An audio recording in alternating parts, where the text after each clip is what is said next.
I think it is becoming an increasingly important topic to talk and become aware about, because as you know, internet, social media and electronic communication devices are the most commonest activity these days.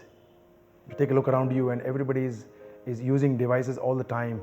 So people are engaging in digital devices and digital world off and on, and any activity which is done repeatedly has a tendency of becoming a habit. And what is interesting is that once someone has a habit, then he himself is not quite aware that he is doing it repeatedly.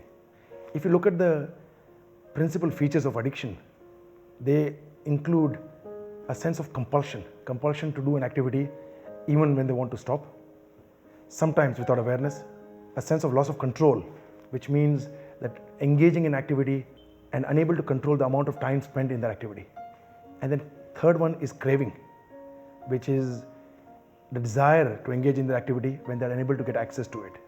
So these are the principal C's: the compulsion, loss of control and craving. There are of course other features to addiction which will include prioritization of that activity over everything else. So for example, somebody is choosing to check social media and Facebook over and above talking to the children or communicating with the wife. And the other important feature of addiction is that the person not just prioritizing the activity over everything else, but this starts to affect their life, the ability to work, the ability to have good, meaningful relationships over that activity. So these features are very typical in digital addiction, where people have enormous difficulties in controlling their urges to pick up the devices and check the social media, do compulsive updates, do compulsive checks of who's doing what, and off and on finding that they're unable to spend requisite amount of time away from the devices. Digital media, for example, social media, were designed to connect people, but it would appear that we are more disconnected than ever and more lonely. Take a look around you and you will find that everybody is on their devices, staring at the screen and completely ignoring everything around them. Even if you look at people sitting on a dinner table, they are looking at the devices, trying to communicate with somebody in some other country rather than talking to the person right next to them. Husbands and wives are sending anniversary messages to each other on social media. Father and mother are sending messages to each other on social media. So this really is not connecting us anymore.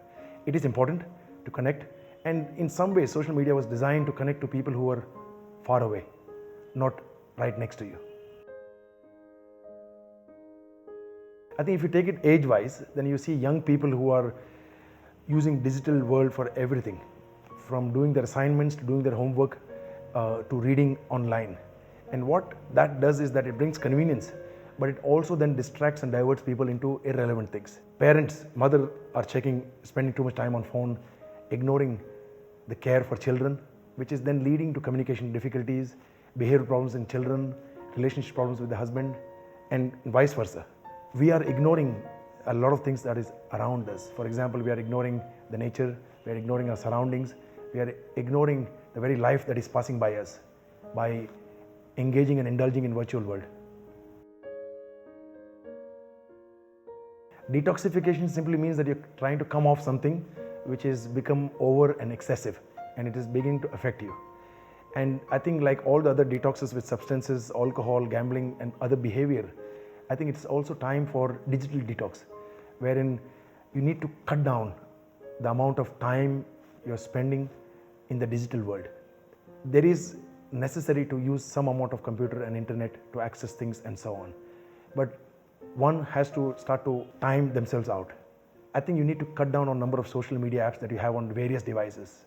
So if you have a Facebook app on a smartphone, then try to take it out of the tablet and your laptop so that you don't check them at various locations. Try to not use the devices when you're around people. So these are designed to be used when you're alone and have nothing else to do. So try to keep them away when you're around people so that you can have more human interaction with people that are around you. In some countries like United Kingdom, they're now having National Unplugging Day, which I found very interesting. And this simply means that one day in a year, in June, they choose to voluntarily unplug from all devices, from mobile phones to computers to laptops, everything, and spend the time with fun and activity, with family and friends and so on. feedback from such a unplugging day is been very positive. The people say that they find that the quality of the relationship and interaction significantly improves in just that one day being off the digital devices. There are other trends which is emerging wherein people are having digital free homes and digital free dinner. Digital free homes means that you have automation to make your life easy, but you take away the distracting digital devices away.